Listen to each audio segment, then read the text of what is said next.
Hello మా bros, this is Chintu and welcome to our channel. ఈ రోజు ఈ వీడియోలో మనం ఫైనల్ డెస్టినేషన్ మూవీ రివ్యూ గురించి మాట్లాడుకోబోతున్నాం అనమాట. మీరు ఈ వీడియో ఫస్ట్ టైం చూసినట్టయితే కింద సబ్స్క్రైబ్ బటన్ ఉంది, సబ్స్క్రైబ్ చేసేయండి అండ్ అలాగే లైక్ చేయడం వల్ల నాకు కొంచెం బూస్టప్ ఉంటుంది. సో వీడియో అయితే స్టార్ట్ చేసేద్దాం. Final destination blood lines and ఈ మూవీ ఫైనల్ డెస్టినేషన్ ఫ్రాంచైజ్ లో 6th మూవీ అనమాట. అండ్ ఈ ఫ్రాంచైజ్ లో లాస్ట్ మూవీ వచ్చి 14 years బ్యాక్ వచ్చింది, మేబీ 2011 అనుకుంటా. ఫైనల్ డెస్టినేషన్ ఫ్రాంచైజ్ మూవీస్ లో పార్ట్ 5 వరకు జస్ట్ నార్మల్ కిల్లింగ్ మాత్రమే ఉండేది, సూపర్ న్యాచురల్ డిజాస్టర్స్ వల్ల, లైక్ సంథింగ్ బ్రిడ్జ్ కూలిపోయి చనిపోవడం, సంథింగ్ ఇట్లాంటివి ఉండేవి. ఫైనల్ డెస్టినేషన్ ఎంటైర్ ఫ్రాంచైజ్ లో పార్ట్ 5 వరకు ఒకలా ఉంది అండ్ పార్ట్ 6 తర్వాత ఇంకోలా ఉంది అనమాట. అండ్ ఇందులో అయితే ఫ్యామిలీ బాండింగ్స్ ఉండి ఒకరి కోసం ఒకరు చనిపోకుండా హెల్ప్ చేయడానికి చాలా ట్రై చేస్తుంటారు. అట్ సేమ్ టైం ఆ డెత్ అనే దాన్ని ఎస్కేప్ చేయించాలి అనే విధంగా ప్లాన్ చేస్తుంటారు అనమాట.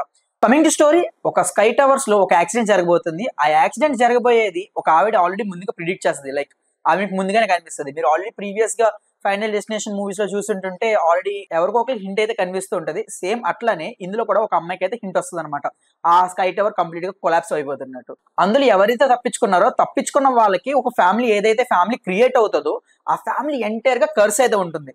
అందుకే మూవీ పోస్టర్ లో కూడా క్లియర్ గా చెప్పారు, death runs in a family అని. సో ఆ ఫ్యామిలీలో ఎప్పుడైతే అక్కడ నుంచి తప్పించుకుంటారో, ఆ తప్పించుకున్న వాళ్ళకి ఒకవేళ ఫ్యామిలీ ఉంటే ఆ ఫ్యామిలీని కూడా ఆబ్వియస్లీ డెత్ అనేది కంటిన్యూగా వెంటాడుతూ ఉంటుంది.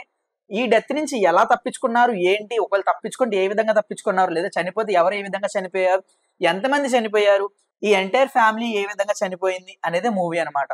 సో ఈ మూవీ గురించి నేను ఇంకా పెద్దగా స్పాయిలర్స్ ఇవ్వాలనుకోవట్లేదు. ఆఫ్ కోర్స్ నేను ఇప్పటికే చెప్పింది కొంచెం స్పాయిలర్ అనిపించవచ్చు, బట్ నేనైతే మాక్సిమం ట్రైలర్ ఉన్నది మాత్రమే చెప్తున్నా. సో ఎడిషనల్ గా నేను అవుట్ ఆఫ్ ది బాక్స్ అయితే ఎక్కడికి వెళ్ళట్లేదు.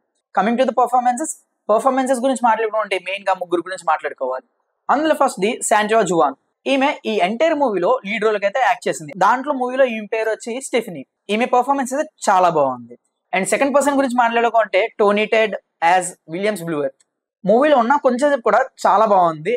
అండ్ ఆయన ప్రెసెన్స్ ఫైనల్ డెస్టినేషన్ లో మంచి కీ రోల్ అయితే ప్లే చేసింది అనుకోవచ్చు. అండ్ థర్డ్ పర్సన్ వచ్చి గిబ్రెల్ రోస్ అండ్ ఈమె పేరు వచ్చి ఐరస్ అనమాట. మూవీలో ఎమోషనల్ డెత్ సీన్స్ అయితే బాగా వచ్చాయన్నమాట.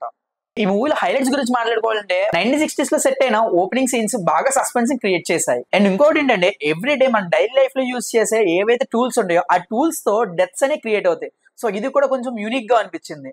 అండ్ ఈ మూవీ గురించి ఇంకా చెప్పుకోవాలంటే dark humour and violence elements ని బాగా బ్లెండ్ చేశారు. అండ్ ఇంకో మెయిన్ ప్లస్ పాయింట్ ఏంటంటే ఈ మూవీలో జంప్ స్కేర్స్ అయితే హైలైట్ ఉన్నాయి అనమాట. మధ్య మధ్యలో అక్కడక్కడ కొన్ని జంప్ స్కేర్స్ కూడా యాడ్ అయ్యాయి. సో నాకైతే కొంచెం బాగున్నాయి అనిపించింది. కమింగ్ టు టెక్నికల్ ఆస్పెక్ట్స్, ఈ మూవీ డైరెక్షన్ లో టెన్షన్ అండ్ ప్యాకింగ్ ని బాగా మెయింటైన్ చేశారు. సినిమాటోగ్రఫీ వైజ్ చూసుకుంటే విజువల్స్ చాలా బాగున్నాయి. అండ్ ఆల్సో డెత్ సీన్స్ ఏదైతే ఉన్నాయో ఆ డెత్ సీన్స్ కూడా చాలా బాగా వచ్చాయి. అండ్ ఆల్సో బ్యాక్గ్రౌండ్స్ కూడా ఏదైతే ఉందో ఆ బ్యాక్గ్రౌండ్స్ కూడా కొంచెం బాగా ఎంగేజింగ్ గా టెన్షన్ పెడుతూ బాగుంది. సో ఆడియన్స్ లో అయితే ఒక టెన్షన్ సస్పెన్స్ అయితే బాగా బిల్డ్ చేశారు. సో ఈ మూవీ చూడొచ్చా, ఎంతవరకు చూడొచ్చు, ఎవరు చూడొచ్చు అండ్ ఎవరికి ఎంగేజింగ్ ఉంటుందని మాత్రమే చెప్తారనమాట.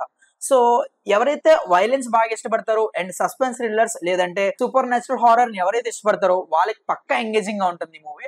సో అలాంటి వాళ్ళైతే పక్కా చూడండి. వైలెన్స్ ఇష్టపడే వాళ్ళైతే ఈజీగా వెళ్ళిపోవచ్చు మూవీ కళ్ళు మూసుకొని. ఆర్ ఎల్స్ నేను వైలెన్స్ చూడను అండ్ కొన్ని సీన్స్ నా వల్ల కాదు, బ్లడ్ నేను చూడలేను అంటే కొంచెం దూరంగా ఉండడానికి ట్రై చేయండి. బట్ ఎంటైర్ గా మూవీ అయితే బాగుంది, worth watchable movie. So I hope మీరు ఈ వీడియో ఎక్కడ దాకా చూసారంటే మీకు నచ్చిందని అనుకుంటున్నాను. ఒకవేళ ఇన్ కేస్ మీకు నచ్చినట్టయితే అలా వెళ్ళిపోకుండా కింద సబ్స్క్రైబ్ బటన్ ఉంటుంది, సో సబ్స్క్రైబ్ చేసేయండి. అండ్ మళ్ళీ నెక్స్ట్ వీడియోతో మళ్ళీ మీ ముందుకు వస్తాను. Until then see you in the next one. Signing off, by.